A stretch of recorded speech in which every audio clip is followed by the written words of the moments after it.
Hi everyone! So I have done 3 different monochromatic art pieces in this series where I use all the markers that I own in one specific color to make art with. I have used green, blue and purple, which would make pink the next color if you go in the color order. However, I will not continue that series today, but I will make art using pink markers only. So I have picked out all the pink markers that I have from Ohuhu. We have the regular with bullet tips, brush markers, and the white chisel nib markers from the Kala series. And yeah, this is just a mess. Let's organize them with this very gorgeous bamboo marker organizer. This was sent to me for free just to make this little demonstration, so thanks Ohuhu. I do need all the help I can get to become more organized. So one of these can store 126 of the brush markers and 144 of the flatter bullet tip markers. And to be honest, you can use it for any kind of markers really, or pens or pencils. And I did notice that it is actually perfect to put the switch games in too. And if you want to become organized too, I will have the links in the description to where you can get one of these. Alright, let's make some pink art. I know that many of you have requested me to continue the series of monochrome cat illustrations, and don't worry, it will continue, but those illustrations usually take a little more time to make, and that is time that I didn't have this week, so I will just have to save that for another time. Anyway, after working on a bunch of pet portrait commissions, I just want to make something completely different, which I guess is landscape or riverscape in this case, I suppose. So I was searching for nature images for inspiration, and I saw a bunch of these, unfortunately, AI generated images, which I find a little ironic that I got inspiration to create art by looking at an AI generated image. Anyway, I found a bunch of these images with layered mountains sort of, where the color of the cliffs and mountains got lighter and lighter closer to the horizon, which is usually how it works in nature anyway. The closer something is, the darker it is, and it gets lighter and lighter. So that is what gave me inspiration for the idea for this drawing, to do some sort of dark to light pink gradient.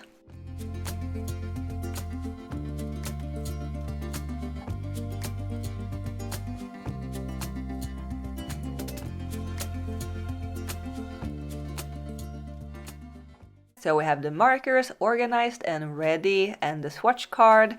My goal is not to use all the pink markers, that I will save for the other monochromatic series, but just to make a pink illustration. So I start with blocking in all the colors, going from the darkest purpley pink in the foreground to the more lighter pink in the background. And I guess I haven't really mentioned why I chose to work all in pink. I just thought it would be fun to challenge myself to create art with a limited color palette. Those challenges often result in art that I normally wouldn't make otherwise. Also, I just needed a bright and fun color to cheer me up in the middle of this rainy, gray, brownish winter that is going on right now. Pink make me think of springtime.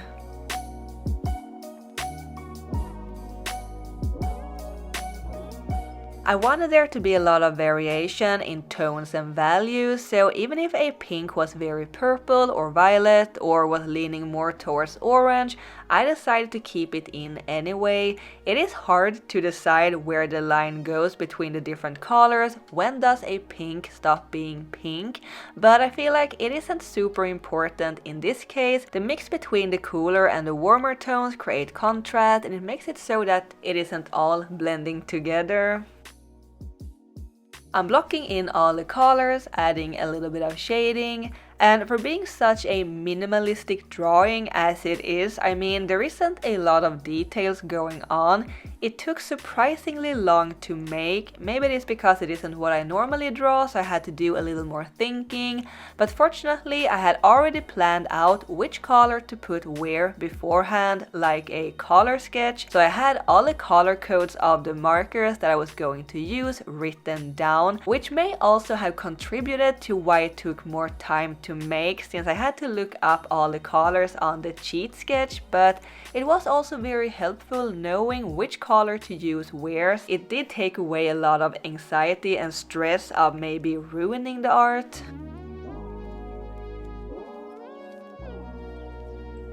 I did a sky in the same kind of gradient as the mountains, dark at the very top and lighter closer to the horizon. I wasn't really sure how I wanted to color in the clouds. I guess they should be darker since the light is coming from behind them, but it also looks nice with lighter clouds so that they're not blending into the sky too much. I also didn't want them to be darker than the sky. These are happy, fluffy little clouds and not storm clouds, so I decided to make them lighter around the edges to separate them a bit from the sky. I like the fluffy roundness in contrast of the sharp mountains. So once I had all the colors where I wanted them, I moved on to the trees, and this is where I think the drawing is really starting to come together. The dark silhouettes create contrast and focal points, and the more organic shape breaks up all the sharp edges. I really love stylizing the taller pine trees. Before I started, I had this idea that I would do a more painterly and detailed style, letting the colors blend into each other much more and do more layering, adding grass and moss to the cliffs and so on. But once I started blocking in all the colors in the beginning, I realized that I wanted to go with a more stylized style. So the trees also became stylized and not as realistic as I first had planned. Sometimes when changing the plans, it might not turn out that well, but in this case, I think it actually turned out better and more interesting than the initial plan. I absolutely love the gradient from dark to light and the shift between the cooler and the warmer tones. This was such a fun piece to work on, and I kind of want to make more in the same style but with different colors. Is this a new series? I don't know, maybe I should just stick to one monochromatic art series at a time, but I would definitely love to make more of these. I wanted to define some of the lines and add some texture, so I went in with the Ohuhu colored fine liners, but I pretty quickly realized that I wanted something a little more organic looking, so I switched to fine liners for color pencils instead, and this was definitely my favorite part of this whole process. I used the pencils to outline everything, to make it more defined, to add some contrast, deepening some shadows, adding highlights. It still felt a little flat and lifeless though, so I just crammed in a lot of texture everywhere. I added hatching and lines to everything, which makes it feel like there is a little more life and movement in the drawing, if that makes any sense, like the lines are creating a flow and something is happening.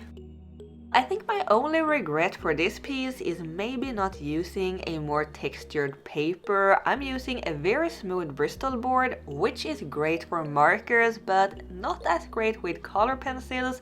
There is no texture for the pigments to grip onto, so they don't look as vibrant as they should. I usually don't have any trouble combining markers and color pencils on this paper, but since I went in a little heavier with the color pencils this time than usual, I think the art would have benefited from a more textured paper, and I did know from the beginning that I would use color pencils, so I could have picked another paper, but that is something that I will think of for next time. But it still looks great though, and I'm super happy with how this turned out. I have noticed lately that some of my favorite art pieces comes from when challenging myself a little and making something new. I had so much fun working on this. Even if it's not the kind of art that I usually make, I think I still managed to make it my own, in my own style. It was challenging to work in one color only, especially pink, that is not my favorite, but it was a fun art style to experiment with, and I would love to explore it some more in the future. I hope you like it too and that you enjoyed this video. Thanks Ohuhu, and thank you guys for watching. That is all for now. I will see you next time. Keep drawing my happy cats. Bye!